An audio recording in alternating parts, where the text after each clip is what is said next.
Welcome to part 2 of Evolutionary Psychology. I'm Donovan Bigelow. And having laid down the basics, the basic theoretical proponents of evolutionary psychology in lecture 1, now we're going to get into the fun stuff. What women want, what men want. Remember the quote from the first lecture from Freud?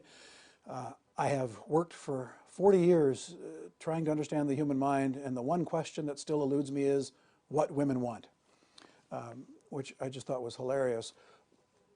But now evolutionary psychologists have given us some answers, and they've given us answers based on cross-cultural research. There does appear to be a series of priorities that do not depend on learning, do not depend on culture, ethnicity, religious affiliation, that there does appear to be decent scientific research that suggests a series of things that women want that appear to be universal. Now, the first thing that we notice is that women apparently want approximately 10 individual things, individual attributes in their men. Men want 3. Men's calculation is simpler. Women's is immensely complex. And I think everyone sort of intuitively gets that. The evolutionary psychologists are explaining why that is. And it goes back, of course, to biology. Women exercise a greater discretion than men. Most of us sort of intuitively get that a woman, by and large, will exercise discretion more rigorously than a man, that a man's standards on who he will mate with seem relatively lower than those of a woman, especially, I think we might say, on Saturday night. But the point here is why? And the answer is a pregnant woman, throughout virtually the entire course of human history, is a vulnerable creature, dramatically vulnerable, to the point where a female in the Cro-Magnon era, if she mated poorly, if she chose poorly, if she was indiscreet, if she mated with someone who could not help her, could not protect her, could not defend her, feed her, protect her from the elements, other tribes, animals, and everything else, she died. So that the simple and direct result is that women who did not have a variation in their intellectual, emotional predispositions, a predisposition to be discreet, to exercise discretion in their sexual partnering, those died off. And so over the course of evolutionary time, what we have is that virtually every woman on this planet now is an ancestor of those very, very careful, picky, choosy women. This frustrates most men, but it appears to be universally valid. And it makes sense. It makes perfect sense if you recognize that it was an evolutionary variation in the context of mating choices that had almost immediate deadly consequences. We're in a civilization now where the consequences of a bad choice of mate appear to be minimal. Turns out they're not minimal. They're still quite serious, but certainly they're not immediately deadly. And so what were the consequences for a man back 10,000, 20,000, 30,000 years ago? What was the downside to picking poorly genetically? And the answer is not very much at all. A woman picks poorly and she dies. A man picks poorly and he loses 20 or 30 minutes. So absolutely unfair, but the unfairness of it is about the biological ramifications of pregnancy throughout most of our history. One other sort of biological fact that always strikes students a little funny is the question of how many children can a woman have? And the answer seems obvious. 6, 7, 8, 9, 10, 11, 12. There's a few examples of 12, 13, 14, 15, but that's usually in groups of triplets and twins. What's clear is that a woman in her productive years cannot have very many children. Therefore, if she doesn't pick well, she loses genetically. How many children can a man have? One of my favorite examples is apparently there's a king in a South African province. I don't remember the name of it. He's apparently biologically related to a third of the people in his little kingdom. He's got 600 wives, several thousand children, 300 or 400 concubines. It's good to be king, but the point is it's limited almost solely by the amount of money you have or the power that you have. The biological fact is simple. Women have 400 eggs in their ova when they're born. The female's ova are completely formed prenatally. Men generate, once they reach adolescence, consistently 12 billion sperm an hour. Let me check that. 12 million sperm an hour. That's still a lot of sperm. 400 eggs, 400 ova for the woman, 12 million sperm an hour throughout man's virtual entire life. It's an astonishing statistical variation, and it says something about why women are more discretionary than men in their mating choices. Let me talk about kind of a sensitive subject here, the female orgasm. Researchers have actually researched this subject, and this is research that I was never involved in, unfortunately. It sounds like it would be a hoot.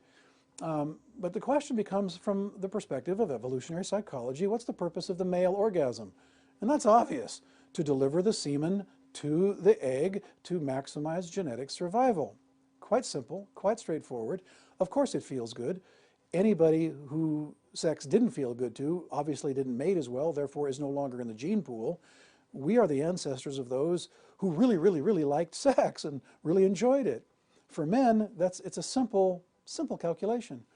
But what for women? What exactly is the elusive female orgasm?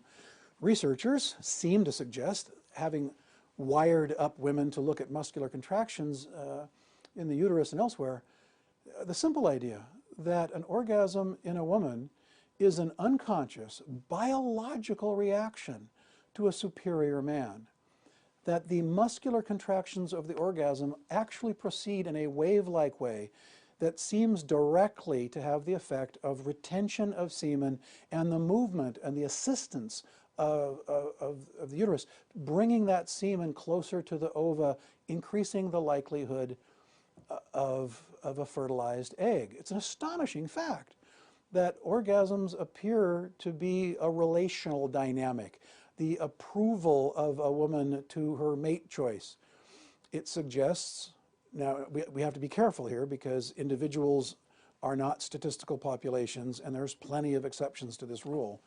But the idea at least gives men something to work toward. The idea here, again, talking about only large populations, leaving plenty of room for exceptions, that a man who can bring his partner to consistent orgasmic experiences has some confidence that she at least thinks she's picked the right guy. I don't think we need to go any farther down this road. It's just one of the examples of evolutionary psychology opening up domains of research that no one had ever gone down before very far or very well. And at very least, I think this is what it does. It opens up a dialogue. It opens up the possibility of taking what we all know to be sort of common experiences and giving them a depth of meaning that perhaps they didn't have before. And if it's true, or to the extent it's true, it's a fact we need to understand. A fact, if it's a fact, without which we are less adaptive. All right, so let's get to the details. What women want. We'll talk about what men want a little bit later. A caveat. There obviously should be several caveats here, but the first is these are universal. This is what the research shows. Now, you may not like it, you may not agree with it, you don't have to like it, and you don't have to agree with it. I challenge you, though, to look at it from the perspective of population. The fact that you don't want one of these things or want something else isn't an attack on evolutionary psychology. If there's something in this list that was left out, then there's room for the theory to change. And the first caveat that Dr. Buss points out is that though this list is numbered 1 to 10, they're not in numerical order necessarily. That any woman, given her particular circumstances, will calculate these things differently. The way individual circumstances and future potential cause differential weight to be assigned to the preferences. That means you mix and match these depending on a woman's particular situation, particular culture, age, wealth, all the rest of these things. But he's going to maintain that these are all in there somewhere. And let's see if you think so. The number one thing is economic capacity. Now, this is perhaps the exception to the rule already. Buss and his colleagues have taken the position gently. They haven't been dogmatic about it, but the research seems to suggest that the number one priority for women in a relationship is a man with resources. Bling, bling. Why do men buy more expensive cars than they can afford? Why do they buy more jewelry and more expensive watches than they can afford? It appears that it is a signal to the woman of their resource acquisitions. This seems consistent over time and culture. Are the economic resources, from the woman's perspective, looking at the man, does he have the ability to accrue resources? Can he defend the resources that he accrues? Can he control them? Can he give them to her? Will he? Is he willing to? But first you've got to have economic resources, and that seems to be the universal prerequisite for females' mate choice in men. Now, again, runs counter to our value system. It might even be seen as a bit insulting, as if women are just gold diggers. That phrase came up in the 60s. And again, don't know if it's true or not, but it does seem to explain human behavior quite well. Number two, social status. Again, common sense. Who does the high school head cheerleader end up dating most of the time? The quarterback of the football team. It seems inevitable. High status males are always the targets of superior females' attention. It's never been otherwise. It isn't equal. There is no egalitarianism in the mating competition. The best men seem to get the best woman, and social status is a cue to women. It's a cue to the acquisition of resources. Powerful men always have the ability to accrue resources. Money and power always go together. The old Secretary of State in the Nixon era and Nixon's National Security Advisor, Henry Kissinger, someone who was reputed to be doing a fair amount of fooling around in capitals all over the world, I've heard. He said at one point, power is the ultimate aphrodisiac. What he meant by that, I think, is that men with power have women throw themselves at them all the time, and apparently enough women threw themselves at him for him to notice this sort of thing. This is distressing somewhat because it reflects a tribal hierarchy that I think we protest against now, but we inevitably recognize everywhere around us. We are not egalitarian creatures. We are creatures who in tribal communities evolved hierarchies. There's always the alpha male. There's always the alpha wolf, alpha female as well, and everybody else down below. It seems like common sense in most cases, but the evolutionary psychology insight is that this has a direct and immediate effect on women's mate choices. So, men in the audience, what I'm suggesting is that all of these things give you some insight into how to present yourself, how to present your apartment, how to present your career choices, how to present your interests. So, but before I go much farther down that road, let me add as an aside one thing that's very, very important to the men out there. Evolutionary psychology, evolution, has also given women a more intuitive sense of deception. Women know men are lying much better than men can lie most of the time. So men, as you're listening to this list of what women want, what you cannot do successfully is pretend you have these things when you don't. You may craft your life so that you can put your best foot forward. That's different. Think about it evolutionarily speaking. What were men doing for most of recorded human history? They were out hunting, defending the territory. How much did you have to communicate to hunt a buffalo? You made eye signals, you signaled, and you attacked the buffalo and you brought him back after cutting him up into pieces and parts. Not that complicated. It doesn't require a lot of intuitive, emotional communication. What were the women doing? They were all back by the fire. They were gathering, they were tending to the children around the campfire, they were talking. Women, developmentally, mature faster than men today. That's a fact. Nobody disputes that. Women's emotional, intuitive capabilities, women's language capabilities develop faster than young men's. Everybody knows that. Why?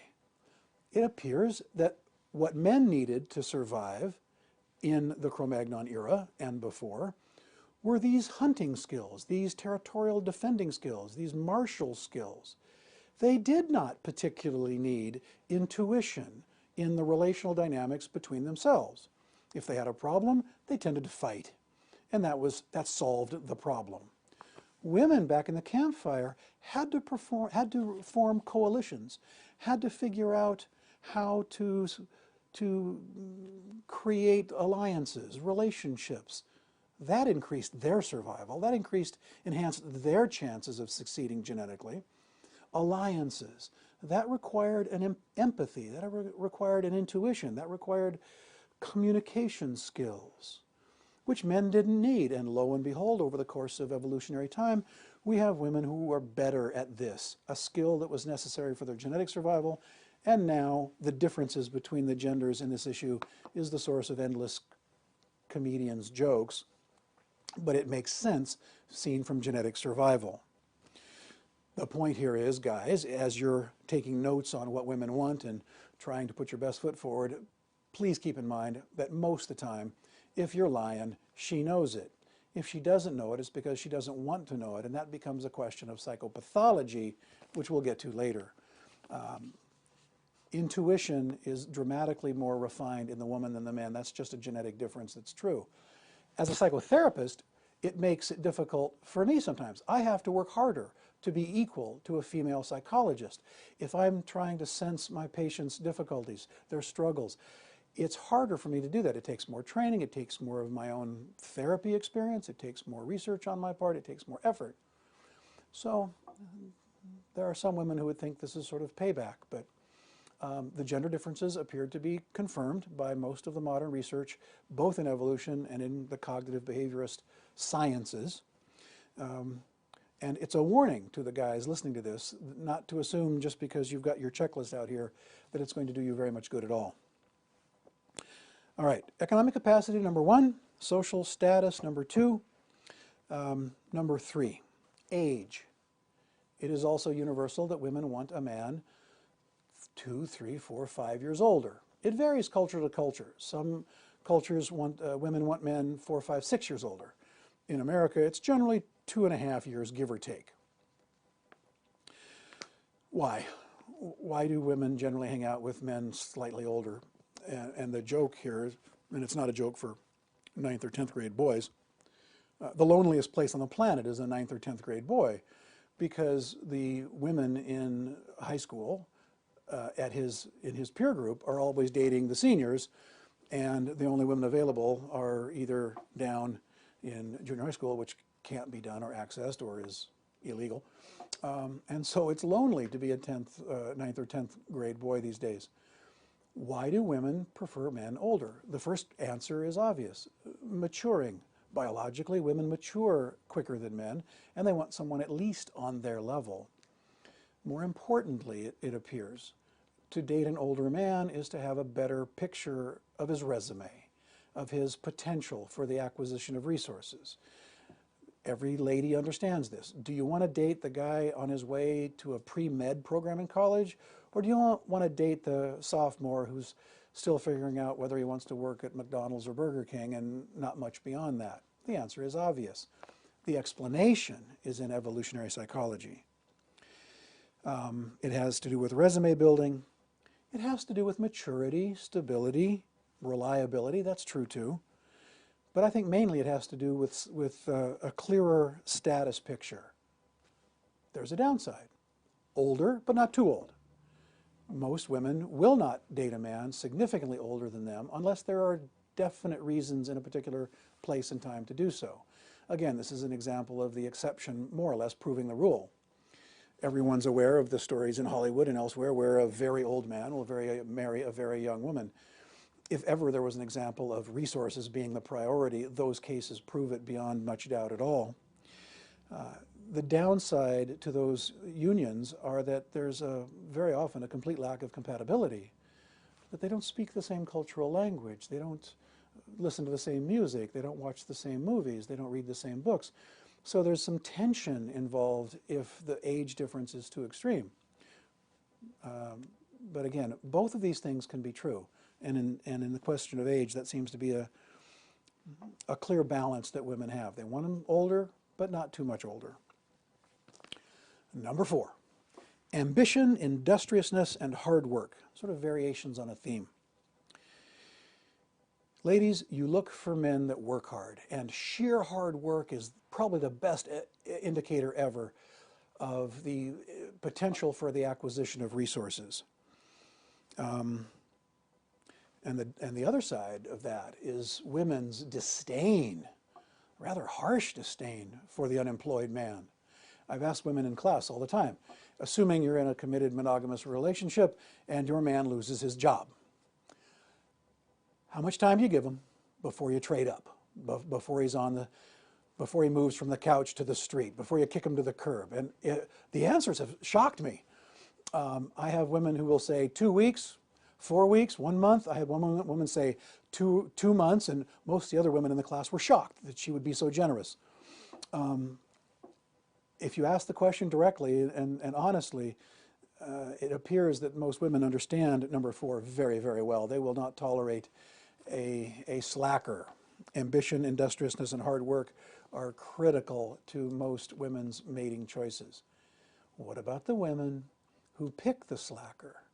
That leaves us in the category of psychopathology to be discussed at a later lecture. Number 5, dependability and stability. This is second only to love, which is the last thing.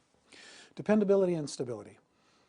It doesn't do any good if a man's got all the resources in the world if he doesn't bring them home to you all the time, if he can't be trusted, if he isn't stable. The idea of dependability and stability is the woman's clue to long-term resource availability. He's got to have resources, but he's got to be willing over the long run to bring them home to that woman, or she risks genetic death, quite literally. So let's take this as an example. Guys, you're going out on a date? What do you talk about? Do you talk about your career? Do you talk about the Seahawks? Do you talk about football? Do you talk about baseball, basketball? Do you talk about the latest comic book you have? What do you talk about? Do you talk about your career track, what you're learning in school, your ambitions, what you want in life, a house, a car, a picket fence, 2.4 children, and a retirement fund? What are you talking about? Show her your ambition, show her your dependability and stability. You know, if the last 5 relationships that you've had ended in 911 calls, maybe that's not the right thing to tell her right off the bat, and maybe you need to see a therapist if that's the case, because you're doing something rather inefficient. So ambition goes along with dependability and stability as second only to love. Number 6, intelligence. Now this one's obvious, it should be, but it's also inheritable. What most researchers suggest is that 60 to 80% of intelligence is inheritable. So you want a smart guy, ladies, it seems clear, but you want them for a lot of reasons. Number 1, most obvious, a smart man is more likely to bring home the bacon, more likely to amass resources than one less gifted intellectually. But it's also more likely that if you marry a smarter man, you will have smarter children, and that ensures genetic survival as well. A smarter man may have better parenting skills, will have better problem-solving skills, will exercise better judgment. Frankly, is likely to be of a higher status. The only complication is you want one about at your level, or as high as you can get, and still be compatible. People who hook up with someone who is either dramatically smarter or less smart than they are end up with compatibility issues that threaten the relationship. So somewhere in the zone, but intelligence is always going to be a factor. Guys, what magazines are on your table at home? What books are on your shelf? You have to put, again, you can't pretend you're smarter than you are, but you ought to be able to put your best foot forward, because these things aren't pinpoints, they're spectrums, and you can push yourself, at least appearance-wise, to the maximum potential that you have. Number 7, compatibility. This seems also, common sense seems obvious. If you're compatible with someone, you are minimizing the chance of a breakup. The more compatible you are, the more likely you're to stay together. What that means is you're more likely to be able to effectively raise children together and have them be effective parents, and thereby ensuring your genetic survival. The lack of compatibility generates conflict. Compatibility really, in some ways, is emotional bonding, or at least facilitates identification with each other. Call it emotional bonding. And that, again, reinforces the likelihood of the protection of the children.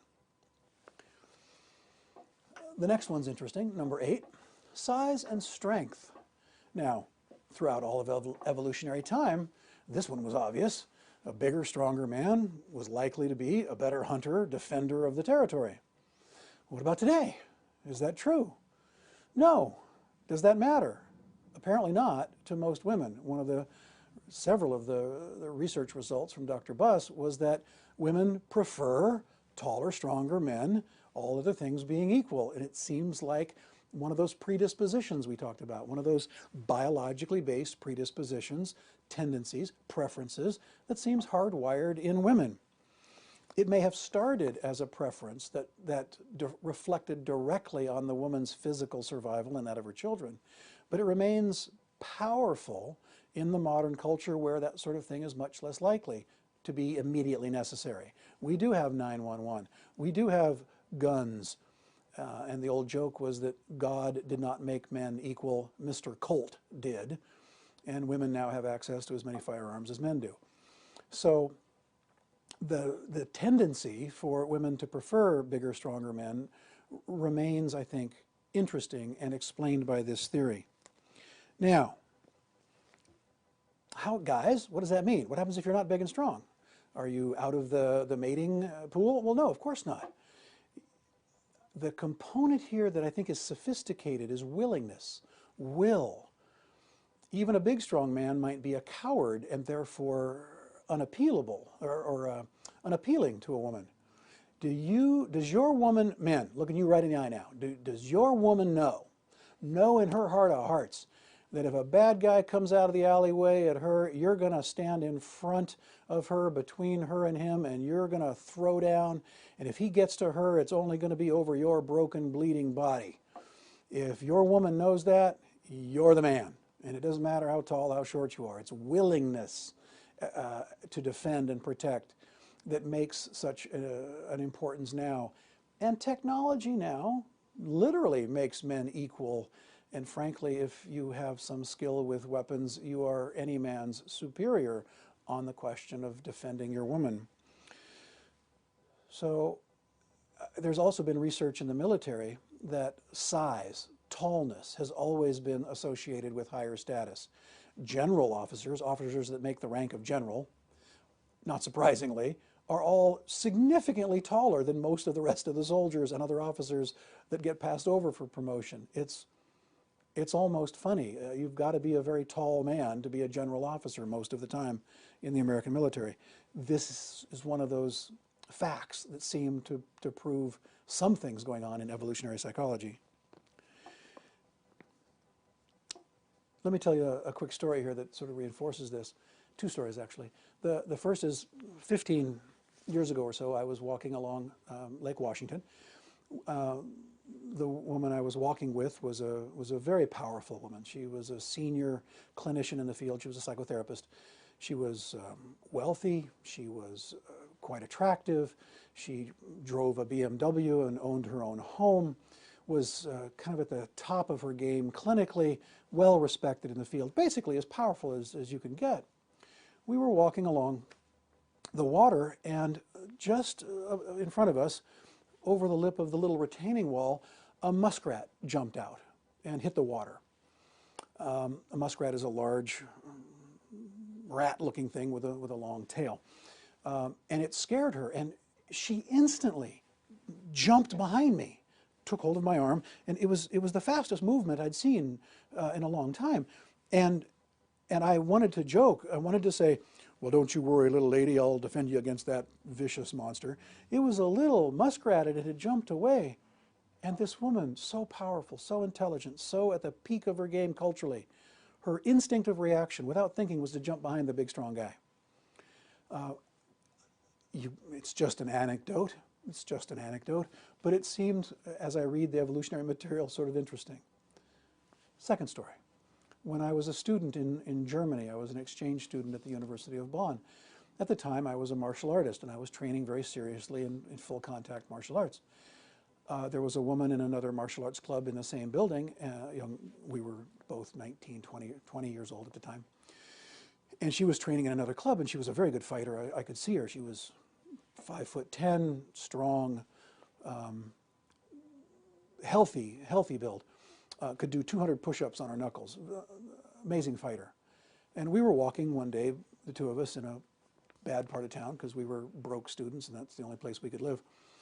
And there were 5 men that were walking at us, and they appeared to be from Turkey. At that point, this was in the 1975 or 6.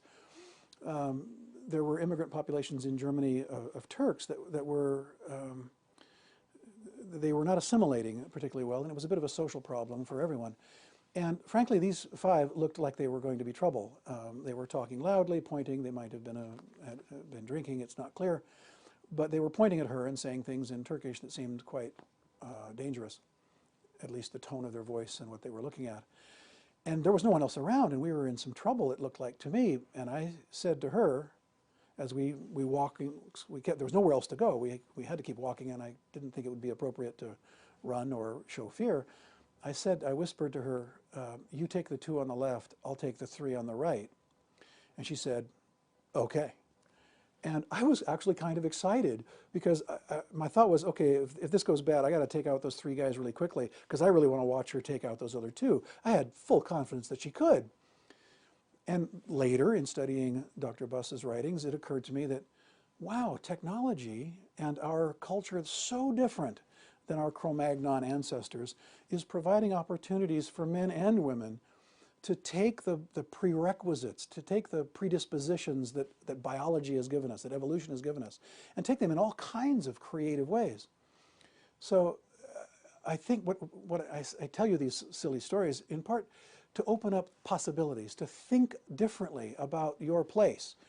Whether you're a man or a woman, if you recognize that you've got these predispositions, it gives you the possibility of doing something about them that might be meaningful. Facilitating your strengths, compensating for weaknesses, and overall, dramatically increasing the chances of your genetic success. Number 9, good health. Again, it seems obvious, but the genetic implications are important. Good health, what does that mean? Symmetrical features, clear skin, full lips, lustrous hair, a strong physique, healthy physique, not given to disease or parasites or anything like that. Symmetrical features often are assumed to be, in the textbooks on evolutionary psychology, they show Denzel Washington as a person with perfectly attractive symmetrical features. And then they show Lyle Lovett, the singer, who's got kind of a face that's at a bit of an angle. And he's not so attractive from just this perspective. So the assumption is that health is inheritable, a little like intelligence. If you marry someone who's robust physically, capable of enduring illness, you're much more likely to pass that important characteristic or combination of characteristics onto your children. In addition, a healthy mate is much more likely to be around in the long term to provide for the children and you. And remember, we're talking from a woman's perspective now. So, guys, what's the answer? Do you smoke? You're done. Do you drink too much? You're done. Do you do other things you shouldn't do? You need to stop them. Do you need to get to the gym? Are you overweight? Are you underweight? The good health and the way you take care of yourself is a key discriminator in how women perceive you as a potential mate. This one is one you have a great deal of power over, it seems to me. So the combination of things, lowering the risk of death by a lifestyle that's healthy, the ability to pass on genetically a robust physique to the children, increasing their chances of genetic survival, and the fact that you're likely on a day-to-day basis to be a more capable resource provider and a more capable present partner. Wow, this one's easy. Get to the gym. Number 10, love and commitment. And I bet most of you were waiting for this one. This one probably should have been number 1. And it's number 10 doesn't mean it's way down on the list of priorities. I think everybody gets, and Dr. Buss understood perfectly, that love and commitment was central to a woman's choice. How does a man show his love? This is where it's tied together. Why do we buy wedding rings? An act of love, which symbolizes the acquisition of resources, the retention of resources, and the ability to acquire new and more resources in the future. It isn't an accident that the wedding ring companies suggest a certain minimum monthly, I've heard the ads on television or radio, the monthly percentage of your income going to the ring to make sure it's the minimum that she'll like. I think there's something right about that. I think there is a certain preference that women have for these kind of demonstrations of love, which seem to not coincidentally always involve gifts. Also, love, I think, reflects from the woman's perspective the promise of fidelity. If you love her, if she gets that you love her, you are much more likely to be loyal and present and committed. And that is perhaps the only guarantee of ensuring genetic survival. What does kindness and sincerity, what does emotional support mean practically? Because the evolutionary psychologists are practical people. They translate those things into a willingness to provide resources. Sincerity and kindness. What does that actually mean? It might mean that you're a nice guy who's empathic and carries on conversations with a woman and appears to be honestly interested in what she does and how she feels. I think that's true. I think that's important. I think that goes back to compatibility. But it also, in addition to that, inevitably seems to contain an element of a willingness to, kind means giving, I think inevitably. So let me tell you one more story. When I was in my graduate psychology school, I was a relatively poor student. I was in a relationship with a woman who worked at a clothing store, and she bought me some very expensive shoes. I mean, really quite ridiculously expensive shoes. And I was wearing them one night at a cocktail party that she couldn't come to, and I was talking to 3 of my female colleagues who hadn't noticed me, I think, before at all. But we all had a glass of wine, and the 3 of them were standing in front of me, sort of we were all kind of in a little circle together. And all of a sudden, I realized I'm looking at the tops of their heads. They're all looking down at my shoes. And I had no idea what was going on. It made no sense at all. And they slowly raise their eyes, and now they're all looking directly at me, and they're looking at me differently. I had no idea what was going on. And one of them says, "Nice shoes." And the other 2 say, "Yeah." And the tone of voice had changed completely. I now understand. You can put number 11 at the bottom of the list. Nice shoes. I think the meaning of it was this. When they noticed my shoes, number 1, they seemed to understand how expensive they were. That means I had resources. It means maturity, because everybody else, all the other guys, were wearing tennis shoes or something like that, or boots. As I ticked off Dr. Buss's list of the 10 things that women want, I realized that those shoes might have symbolized all those things, and within 5 or 10 seconds, the looks I was getting from these women were completely transformed. All of a sudden, because of nice shoes, which I get symbolized most of the 10 things, all of a sudden I was in the eligible bachelor category to them. So guys, number 1, go out and buy yourself some good shoes. All right, there's an old saying, men give love for sex and women give sex for love. It seems cynical. Turns out there's some truth in it. Like a lot of old sayings, there's always some truth in it. the sexual mating patterns of men and women are different because of biology, different to some degree. And the differences generate conflicts. I want to say that men want monogamous marriage more than any other kind of relationship. And this is the important part. There are differences, but we're not different species. We are not just compatible, but we are necessary for each other. Both of these things can be true. We have conflict, and we are absolutely necessary for each other. So that the simple truth is, men want monogamous relationship more than anything else, and men that don't often have problems. And evolutionarily speaking, men want committed monogamous relationship for 3 reasons that all go down to genetic survival. Number 1, genetic survival is best enhanced by a superior mate. And a man that's willing to commit to a monogamous relationship will have a much higher quality of female mate choice than the man who's just running around on Saturday night loose. If I'm in a committed monogamous relationship, I am much more likely to be certain of the paternity of my children. That enhances my genetic survival. If I am raising other men's children, I am genetically a dead end. And perhaps as important as any of this, number 3, third reason for men being committed to monogamous marriage, is that it protects the children. If the man is in the home, if the man is present, if the man is actively participating in the rearing of the children always have a better chance of survival than if he's not there. The recent federal statistics on the differential between 2-parent households and single-parent households are at this stage of the game utterly undeniable. A father in the home is, all other things being equal, a dramatically superior way to raise children than single parenting. The statistics simply are no longer deniable. Unfortunately, it's not politically correct. Unfortunately, it causes people to feel bad to say things like that. I hold myself out as a scientist. These are the facts. And Galileo said the earth went around the sun and was threatened with torturous death, and he maintained it to the end of his life. The fact that it caused people trouble or threatened violence because of it, he stayed with science. And I'm going to have to stay with science now and say that how we organize our families should depend mostly on the developmental needs of the children, not our political aspirations. And though it's complicated, I think the tendency now is to see evolution and child development as sort of 2 sides of the same coin. All right.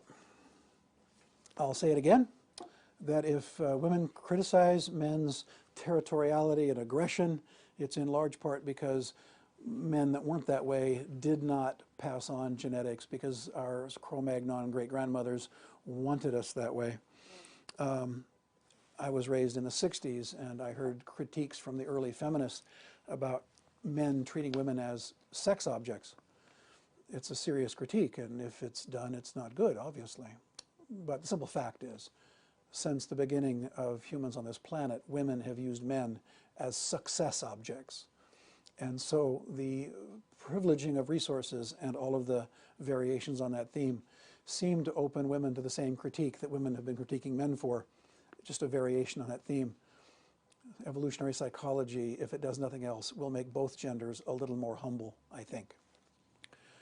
Okay, let's go back to what men want. This is going to be a short part of the discussion because the complexity of the female's decision is now obvious.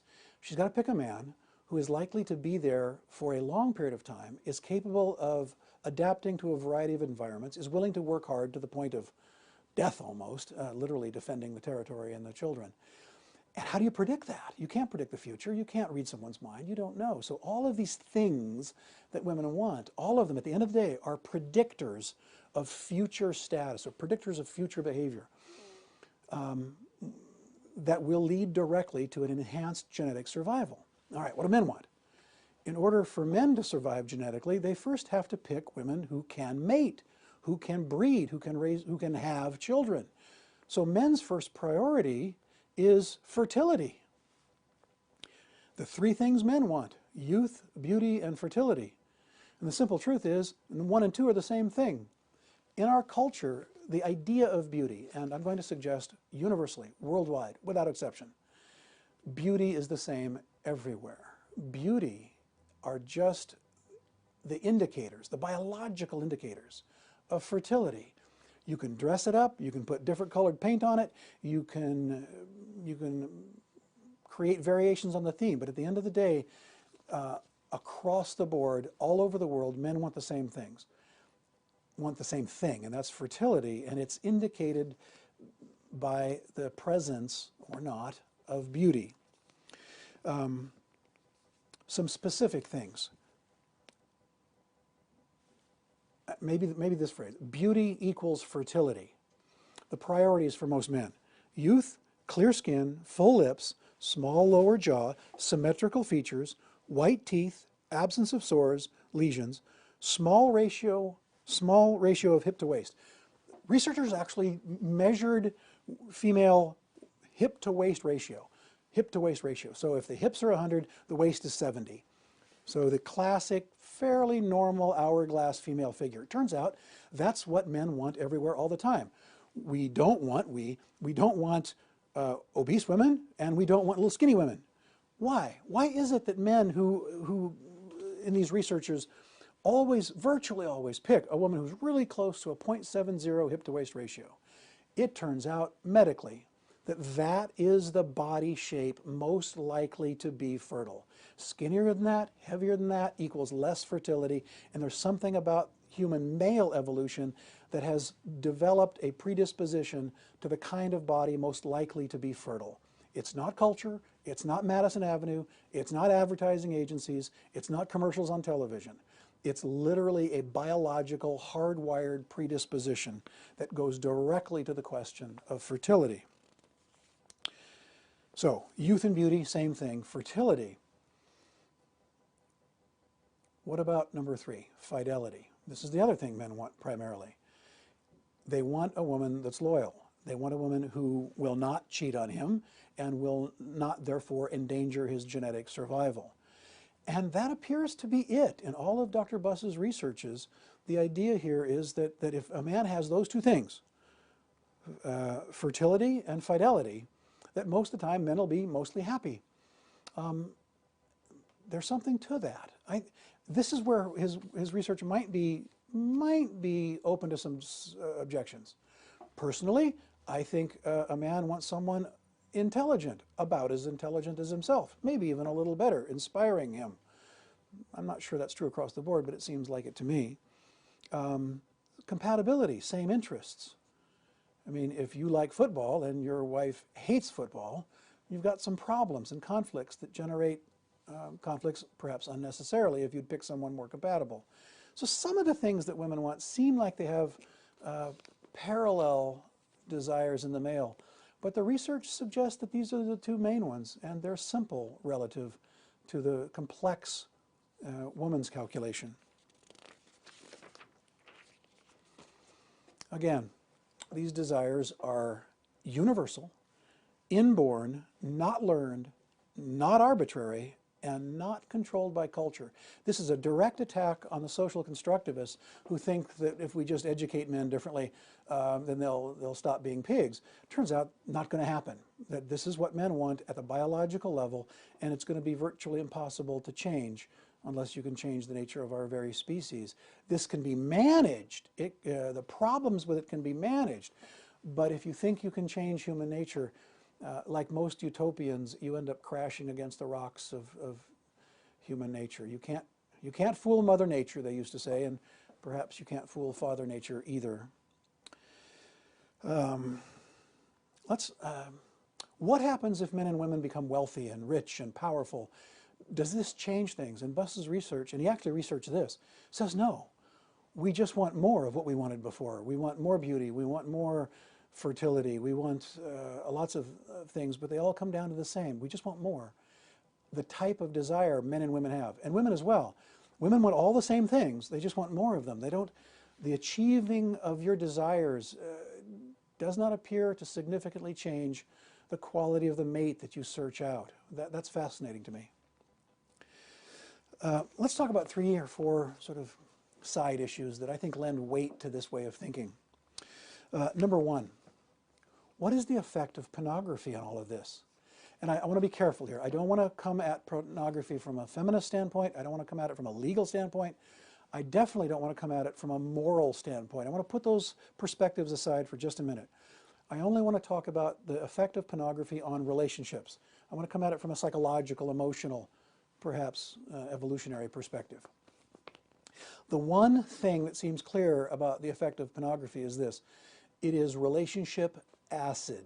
It destroys a man's ability to stay in a healthy relationship. And it makes perfect sense if you think about it. And it's not an accident that virtually all pornography is viewed by men, created for men, and women very rarely engage in watching pornography, especially the more hardcore things. Occasionally, there's some stats on it, but an insignificant amount. It's virtually all designed toward men. Why is that? Because of evolutionary psychology. We are designed as men to focus on sexuality. We had to think about it from the perspective of our tribal culture within which we as individuals evolved. How many beautiful women did our Cro-Magnon male ancestors see in a lifetime? A handful, maybe a handful. And so anytime our Cro-Magnon ancestor males saw a potentially attractive, fertile, healthy female, wow, it was genetically necessary to be able to focus. Men that didn't focus that way died out. Men that were focused on beauty, men that were focused on sexuality, were the ones that were more likely to pass on that variation, which was inheritable, which obviously provides a selective advantage, in that those were the ones who got to mate. And so there we are today, women carrying around the uterus and the ability to have children and secure their genetic survival, don't have to be in such a big hurry, don't have to create artificial mating potentials. Men, on the other hand, have a much more intense and urgent need to focus on fertility and beauty. And pornography allows us a technology that artificially evokes in us a biologically based predisposition to focus, which was an adaptive advantage to our ancestors, but is destroying our minds now. I've said to students and patients who I've worked